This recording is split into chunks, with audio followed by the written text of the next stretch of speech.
Right, so IPSS Medical Rescue spokesperson Samantha Meyrick now joins us for an update.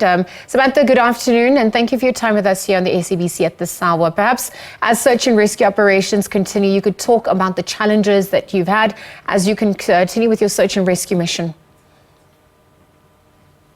One of the biggest challenges we have had is that the rivers remain full and fast flowing, making efforts a little bit more dangerous and difficult for rescuers.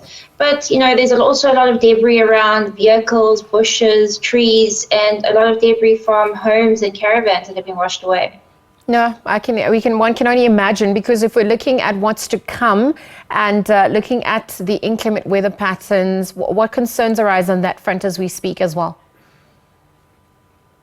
One of our biggest concerns is with the rain we've had just over the last few weeks, not just this past weekend, is that the ground is severely saturated.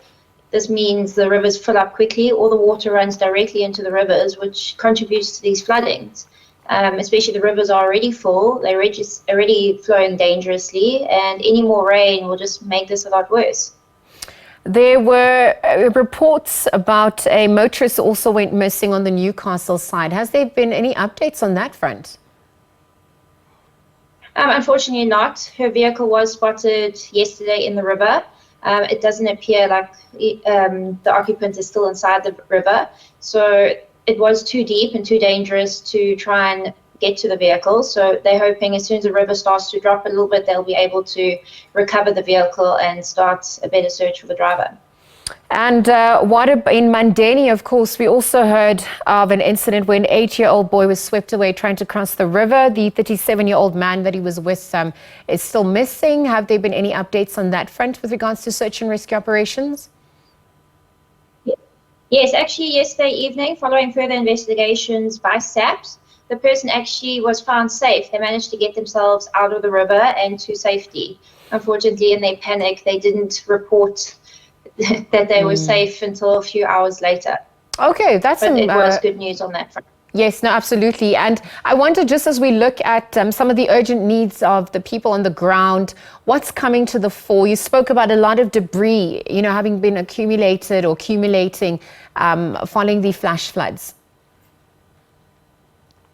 Yes, so until the river subsides and the area is a bit safer, they won't be able to clear anything. This is also a scene that SABC is going to be busy on for the next several weeks, looking for the missing victims. So until such time as the scene is cleared and it's safe to do so, most items won't be cleared. And then Samantha, as I wrap up with you, looking at some of the advisory and warnings that you're issuing to people at this point, just as we assess the situation at hand, just remind us quickly what you'd like to impart to those watching to stay safe. Those who are in the floodplains of the rivers, we understand it's difficult to leave behind your homes and belongings, but if there are warnings for flood and for bad weather, is to try and move out of these low-lying areas. And for motorists, please don't cross low-lying bridges that are underwater. I believe a lot of people underestimate the strength of a fast-flowing flooded river. And, in a vehicle, you stand no chance. And also to residents, if the river is deep, fast-flowing, try and avoid crossing it, or, walk up or downstream a little bit to try and find a safe place to cross so that you don't put your lives and your family members' lives in danger.